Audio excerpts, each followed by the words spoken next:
Senhor esteja convosco. Ele está no meio de nós. Proclamação do Evangelho de Jesus Cristo segundo Lucas. Glória a vós, Senhor. Naquele tempo, Jesus contou aos discípulos uma parábola para mostrar-lhes a necessidade de rezar sempre e nunca desistir, dizendo: Numa cidade havia um juiz que não temia a Deus e não respeitava homem algum. Na mesma cidade havia uma viúva que vinha à procura do juiz pedindo: Faze-me justiça contra o meu adversário. Durante muito tempo, o juiz se recusou. Por fim ele pensou: Eu não temo a Deus e não respeito o homem algum, mas esta viúva já me está aborrecendo. Vou fazer-lhe justiça para que ela não venha a agredir-me. E o Senhor acrescentou: Escutai o que diz este juiz injusto. E Deus não fará justiça aos seus escolhidos, que de dia e noite gritam por ele? Será que vai fazê-los esperar? Eu vos digo que Deus lhes fará justiça bem depressa. Mas o Filho do Homem, quando vier, será que ainda vai encontrar fé sobre a terra? Palavra da salvação. Glória a vós, Senhor. Ao final deste evangelho que nós escutamos, neste sábado, Jesus diz: escutai o que diz este juiz injusto. Então, tem uma ordem de Jesus. E o que diz este juiz injusto ao longo da leitura que nós escutamos? Ele diz a respeito daquela viúva: vou fazer-lhe justiça. Vou fazer-lhe justiça é a palavra de um juiz injusto, o que ele disse. Então, conclui-se que conosco Deus nunca é e nunca será injusto. Se um juiz injusto, porque foi importunado, diríamos assim, com o pedido insistente daquela mulher, decidiu fazer justiça, muito mais Deus que é nosso Pai, muito mais Deus que nos ama, muito mais Deus que não é e nunca será injusto, nos fará justiça sempre que o procurarmos. Por isso que Jesus diz: escutai o que diz este juiz. Mas eu gostaria de refletir com vocês os versículos 7 e 8 deste evangelho. Deus não fará justiça aos seus escolhidos, que dia e noite gritam por ele? Será que vai fazê-los esperar? Eu vos digo que Deus lhes fará justiça bem depressa. Mas o Filho do Homem, quando vier, será que ainda vai encontrar fé sobre a terra? Então, a partir do que nós escutamos no evangelho de hoje, nós precisamos desenvolver a capacidade de crescer em oração, rezar mais, nos colocarmos mais na presença de Deus para que a nossa visão da realidade seja ampliada e, a partir da oração, interceder também a intercessão. Nós devemos viver a intercessão, colocar-nos diante de Deus, ali na presença dEle. Então, na intercessão nós vamos precisar do nosso corpo. O que nós precisamos? Da boca, para utilizarmos a palavra, para interceder, apresentar a Deus os pedidos, como essa viúva, ela usa a palavra para interceder. Ela usa a palavra para pedir por alguma situação. Mas, ao mesmo tempo, para rezarmos bem, para mantermos vida de oração e vida de intercessão, nós devemos ter os nossos ouvidos sempre atentos à palavra de Deus e suas inspirações, que Ele coloca em nosso coração, por ação do Espírito Santo. Ele coloca em nosso coração determinadas situações pela qual devemos rezar, orar, ou algumas pessoas também. Ele vai dizer para você e você vai interceder por aquela pessoa. Eu até me recordo de uma história que eu escutei, era mais ou menos assim: 2 homens estavam construindo um prédio. E essa pessoa chegou para o primeiro homem e perguntou o que ele estava fazendo. Esse primeiro homem respondeu que estava colocando um tijolo acima do outro, que é lógico e real. Para o segundo homem, quando a pessoa se aproximou para perguntar, este segundo homem disse que estava construindo uma catedral. Então vejam que os dois estavam fazendo a mesma coisa, mas um tem a visão mais limitada, um pouco mais encurtada. A realidade dele é qual? Colocar um tijolo em cima do outro. O outro já sabe que está realizando um grande projeto. Então o segundo tem uma visão mais ampliada. Quem reza tem a visão mais ampliada, como a deste segundo homem. Quem reza vê além. Quem intercede também vê além, porque intercede de acordo com o que Deus quer oferecer para o povo. Intercede de acordo com o que Deus quer para o seu povo. Então você intercede pelo bem do Brasil. Então você sabe que Deus quer o bem do Brasil. Então você intercede desta maneira. Assim a sua visão já está mais ampliada. Ampliada porque seus ouvidos estão atentos à palavra de Deus. E com a sua palavra você intercede. Essa é a grande diferença. Na oração também é assim. Também é assim, como nessa história. Os nossos olhos, a nossa visão de mundo é alargada. Deus alarga a nossa visão. Então, que a nossa vida seja assim a partir dessas provocações que nós escutamos no Evangelho de hoje. Mas ainda tem alguns pontos aqui. Nós rezamos porque sabemos que somos escutados. Intercedemos por aquilo que Deus pede, porque sabemos que Ele nos ouve, que Ele nos escuta, que Ele está presente. Devemos entender que essa insistência dessa viúva no Evangelho de hoje, essa insistência deve combinar com constância e confiança. Constância, então constantemente eu peço, constantemente eu rezo, constantemente eu intercedo, constantemente eu me coloco na presença de Deus, porque eu confio e sei que Deus me escuta. Esta insistência dessa viúva não combina com chatice, então não tem nada a ver com chatice, com ser uma pessoa chata, mas com ser uma pessoa que confia muito em Deus. E porque confia muito em Deus, constantemente, todos os dias, ela se apresenta e apresenta as suas realidades, as realidades próprias. Assim, nós precisamos caminhar também.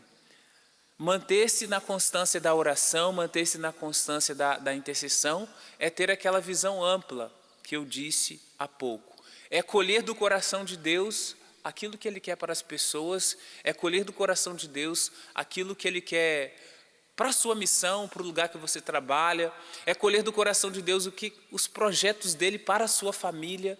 Então você deve colher de Deus isso também para interceder, colher de Deus o que Ele quer para você como casado, como solteiro, como consagrado, como padre, como casal, como esposa, como esposo, é colher do coração de Deus. Porque colhendo do coração de Deus, você vai interceder melhor, você vai rezar melhor. E nós devemos fazer isso.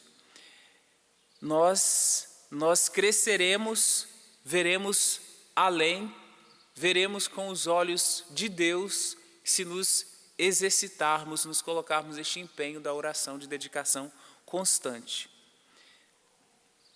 Não vamos esquecer então deste caminho da oração. Qual é o caminho da oração? O caminho da oração, o caminho da intercessão é um caminho de palavra, eu digo, eu peço como essa viúva, constantemente eu falo, constantemente eu me coloco diante de Deus, mas é um caminho de escuta também. Então, se você quiser utilizar o seu corpo para recordar, então memoriza a sua boca e o seu ouvido. Então você vai saber que são as partes do corpo necessárias para que você tenha uma boa vida de oração. É claro que tem outras também, o coração, tudo, para acalmar os sentimentos, ali, as intuições que Deus coloca no seu coração também. Mas a principal, para o Evangelho de hoje, a necessária para hoje, o que nós estamos escutando hoje, é palavra e escuta. Que o Senhor nos conceda esta graça, porque caminhando assim, vivendo assim, nos colocando assim na presença de Deus, crescendo em oração, crescendo na confiança, crescendo na constância, nós viveremos o que nós escutamos nessa primeira leitura da terceira carta de São João: a nós, portanto, cabe acolhê-los, aqui ele estava dizendo a respeito de uma comunidade, para sermos cooperadores da verdade. Quem reza, coopera com Deus. Quem coopera com Deus, coopera com a verdade. A verdade a respeito de si mesmo, a verdade a respeito do mundo, a verdade a respeito de todos aqueles pontos que eu disse para vocês aqui, seja no seu trabalho, seja em casa, seja no seu matrimônio, seja na sua consagração de vida, seja na sua missão.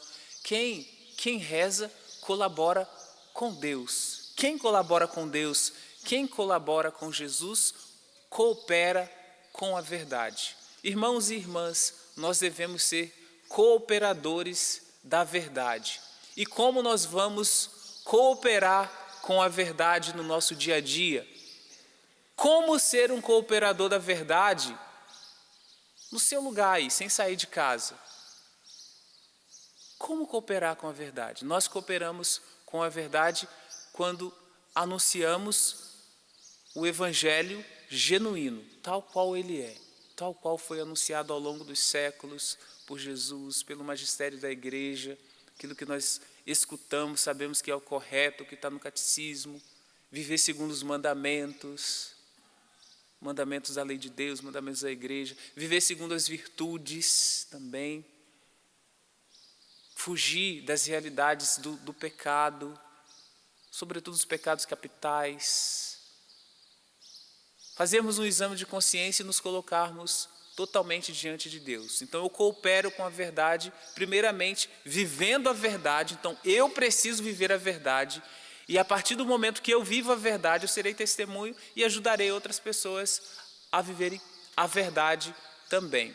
Viver a verdade a partir da oração, viver a verdade a partir da constância, viver a verdade a partir da confiança constante em Deus.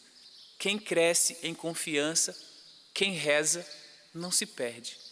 Quem reza, além de ter essa visão ampliada, de ver além, de compreender o mundo da maneira que Deus compreende, não da maneira que as pessoas que estão longe de Deus querem que você compreenda, não de acordo com aqueles que interpretam o mundo da forma que quer, não de acordo com aqueles que também interpretam a palavra de Deus da forma que quer, mas da forma genuína. E para interpretar dessa forma genuína, para ser cooperador de fato da verdade, nós precisamos da oração para estarmos inteiramente entregues e sermos inteiramente movidos pelo Espírito de Deus, movidos pelo Espírito Santo. Por isso, no final desta homilia, o meu convite é para que você reze por uns instantes, você aqui no santuário, você em casa, se conseguir fechar os seus olhos, pedindo sobre você o Espírito Santo. É o Espírito Santo quem vai te ajudar a cooperar com a verdade.